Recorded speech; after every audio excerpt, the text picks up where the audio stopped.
দিদিমণি, আর লাগবে নি। বাবু বললেন মাস্টার মশাইকে চললে কোথায় নিধিদা? তুমি আবার পড়তে শিখলে কবে? এই দেখো দেখিনি, আমি শিখবো কেন? বাবু তো মাস্টার মশাইর কথা বললেন। আহা, তো ব্যস্ত হচ্ছ কেন? স্থির হয়ে বলো না। মাস্টার মশাইয়ের সামনে কথাটা বলি কি করে দিদিমণি?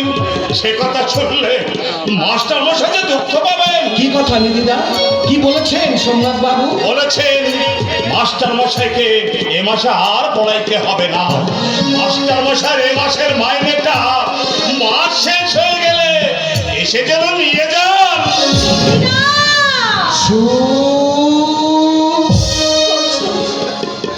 দেখলে তো শুরু পাগলামি হলো। আচ্ছা চলে শুরু।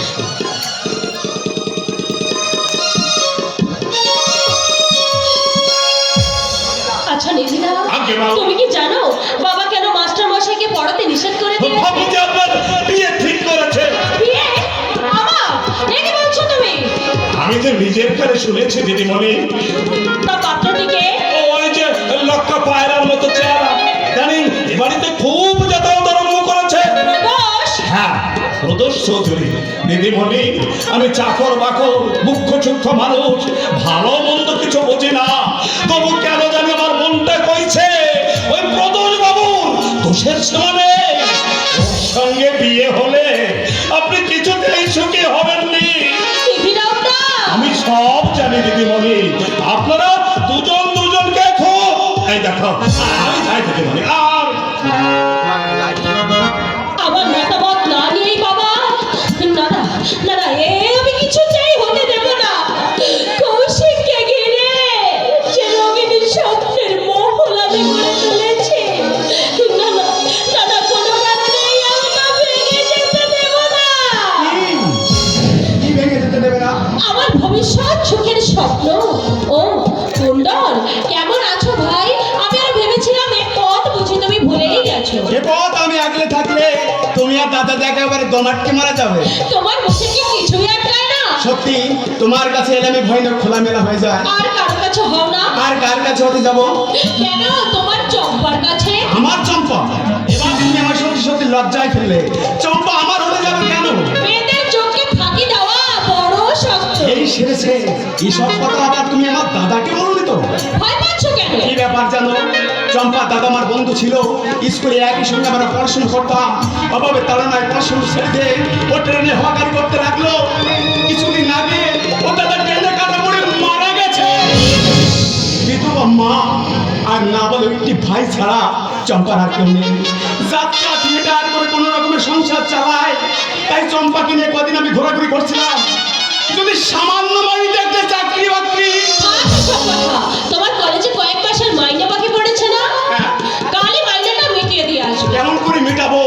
একসঙ্গে এতগুলো টাকা আমি কোথায় পাবো? আমি দিচ্ছি। কিন্তু আমি তো নিতে পারবো না। কেন পারবে না? মনে করো না টাকাটা তুমি ধার নিচ্ছ? আর শোধ করবার মতো ক্ষমতা আমার যে নেই। তাছাড়া পরের কাছে হাত পাতা। আমাকে পরে বা ভাবছো কেন? যখন তুমি আমাদের ঘরে যাবে তখন তোমার কাছে হাত পাততে আমার একটু লজ্জা হবে না। এখন কি আমি তোমাদের কেউ নই? তুমি মমতার জাহ্নবী ধারা। মাথা পেতে আমি তোমার আশীর্বাদ নিতে পারি, কিন্তু হাত পেতে আমি টাকা কুণ্ডল, প্রাণ থাকতে আমি আমার দাদার অবদ্ধ কোনোদিন হতে পারবো না। অদ্ভুত সংসার, ততোধিক অদ্ভুত এরা দুটি ভাই।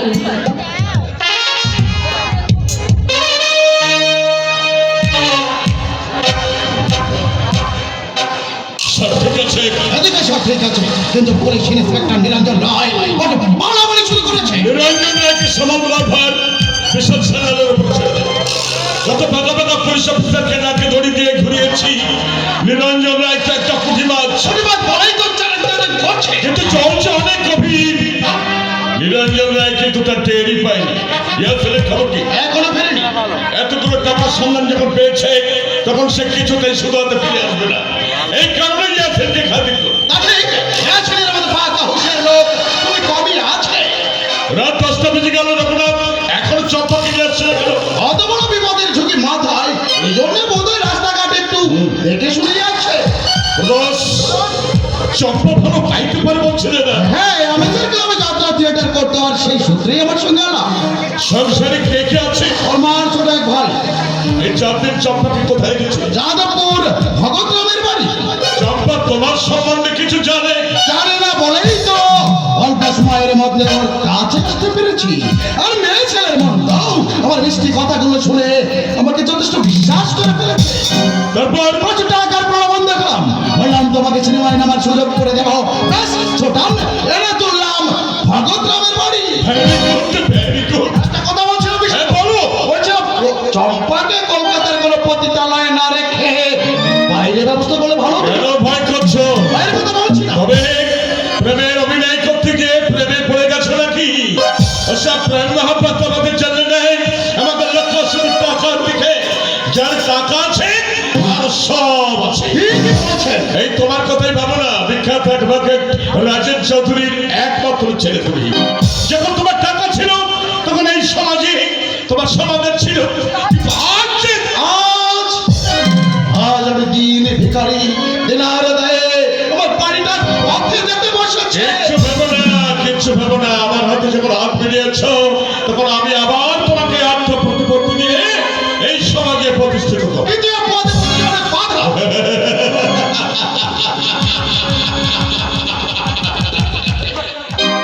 এইবার কিন্তু তোমার আমাকে হাসালে বলবো। একদিকে আমি সাধারণ প্রতিষ্ঠাতা স্বামী সদানন্দ স্বামী, আর এদিকে ওই যে রঘুনাথ চম্পাকে নিয়ে এদিকে আছে। ট্যাক্সি নিয়ে এই লালবাড়ির সামনে দাঁড়াতে বলো। ব্যাস, ঠিক আছে। আর শোনো, তুমি একটা ট্যাক্সি নিয়ে ট্যাক্সির কিছুটা ব্যবস্থা দেখে চলবে। তেমন কোনো বিপদ দেখলে পুলিশ ছাড়া বন্দি না করবে না। তাই হবে।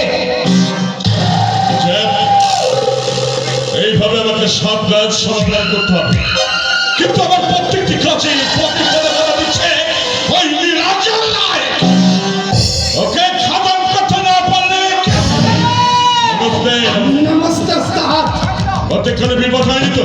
হ্যাঁ উস্তাদ, একটা টিকটিকি কিছুক্ষণ ফটো কাপ্তেন হয়ে আমার পিছু নিয়েছিল, কিন্তু আমিও কিছুক্ষণ না জানিয়ে সোজা চম্পট দিয়ে চলে এলো। শোনো, ওই লালবাড়ির সামনে ছোট ট্যাক্সি নিয়ে দাঁড়িয়ে আছে, সে তোমাদের যথাস্থানে পৌঁছে দেবে। বোরখাটা খোলো তো, চিৎকার থেকে নেই বাজার তো ঠিক ঘুরবে তো। হ্যাঁ, খোলো, খোলো। হ্যাঁ, দেখো।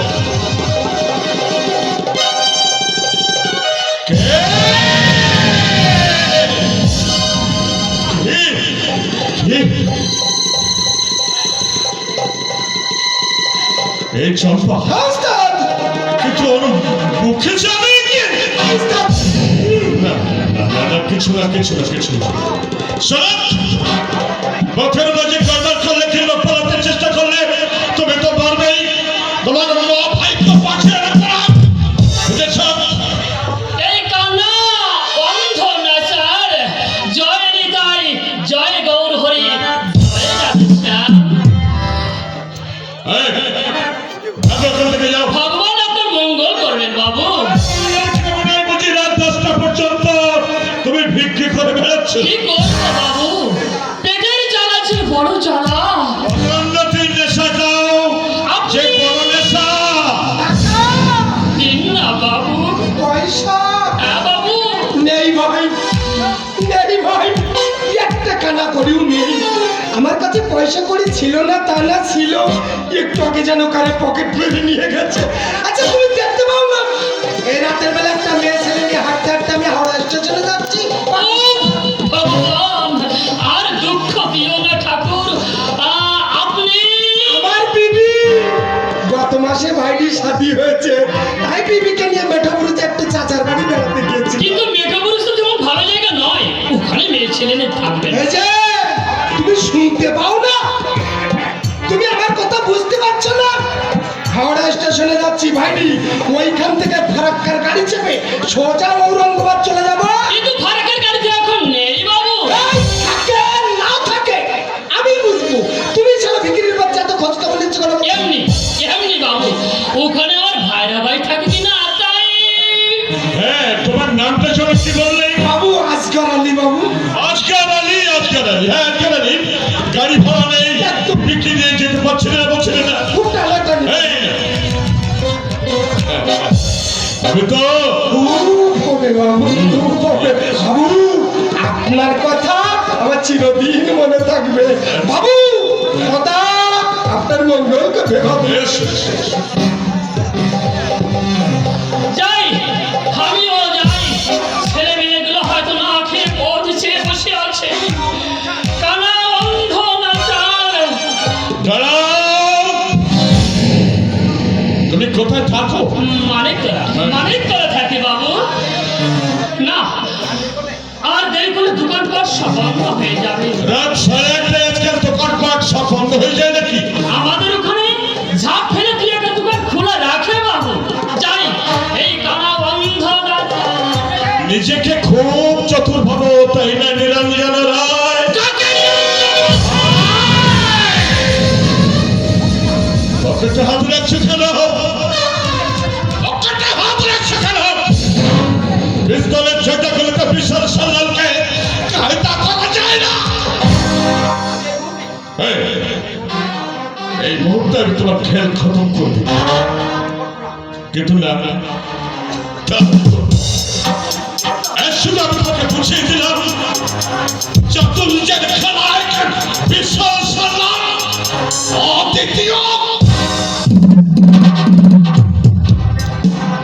আজকের আগে তোমার আয়ত্তে বাইরে এবার তুলছে। আমি ভাবতে পারিনি।